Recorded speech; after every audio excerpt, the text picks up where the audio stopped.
नमस्कार दोस्तों। रूस का राजा कौन है? पुतिन। पुतिन कौन है? हमारे राजा का लंगोटिया यार। पुतिन हमारे राजा के दोस्त हैं। इस समय पर पुतिन का देश रूस यूक्रेन के खिलाफ युद्ध लड़ रहा है। पुतिन जमीन के भूखे हैं, लेकिन हमारे वाले की तरह भीतर से कितने खोखले हैं ये दुनिया ने देख लिया। सही बात बोलती हूँ, इसीलिए बुरी लग जाती है। अरे भाई, ऐसा कौन करता है कि तुम्हारे देश भारत से नौकरी करने के लिए लोग गए हैं और तुम उनको यूक्रेन से युद्ध लड़ने के लिए भेज दे रहे हो? तुम इतने बड़े शक्तिशाली देश होने का डंका पीटते हो और तुम्हारे पास अपनी लड़ाई लड़ने के लिए सैनिक नहीं बचे हैं क्या? भारत के लोग जो वहां पर काम की तलाश में, रोजगार की तलाश में गए थे, उनको बंदूक पकड़ाकर युद्ध लड़ने के लिए भेज रहे हो? उन्होंने हमें ट्रेनिंग सेंटर पे डाल दिया। वहाँ हमें जाके पता चला भी हमारे साथ धोखा हुआ है। उन्होंने हमें आर्मी में भर्ती कर लिया है। वहाँ पर हमारे साथ ट्रेनिंग दी गई। ट्रेनिंग देने के बाद हमें यहाँ पर यूक्रेन छोड़ दिया गया। यूक्रेन हमारे साथ, हमारे जो साथी थे उनको ना फ्रंट लाइन पर डाल दिया गया है। हमारे साथ और भी साथी थे और हम 7 बंदे हैं जो कि 1 या 2 दिन के अंदर हमें भी कह रहे हैं कि आपको फ्रंट लाइन में डालेंगे और आप सबको युद्ध लड़ना पड़ेगा। हम बिल्कुल भी युद्ध के लिए नहीं तैयार हैं। हमें किसी को भी अच्छे से बंदूक भी नहीं पकड़नी आती और ये हमें फ्रंट लाइन पर डालना चाहते हैं। ये 7 लोग भारत के हैं दोस्तों, अलग अलग राज्यों के हैं। रशिया घूमने के लिए गए थे, लेकिन अब बुरी तरह से फंस गए हैं। ये बता रहे हैं कि इनसे एक कॉन्ट्रैक्ट साइन करवाया गया और आज ये मुसीबतों में फंसे हैं।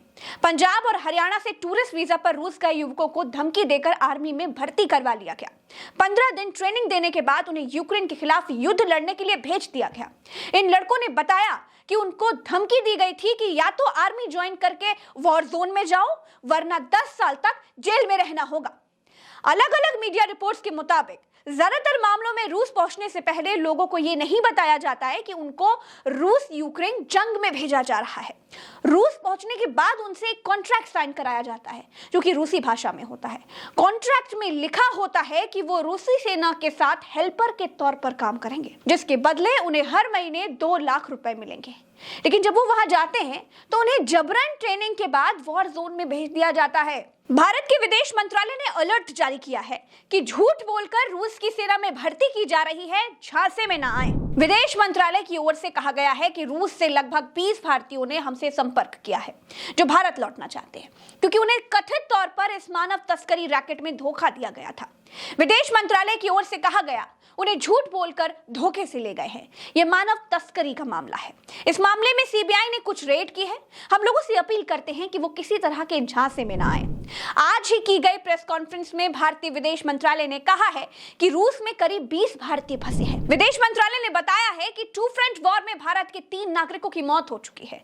रूस यूक्रेन जंग में 2 भारतीय मारे गए हैं, जबकि इजराइल और हमास के बीच चल रही जंग में एक और भारतीय की मौत हो गई है।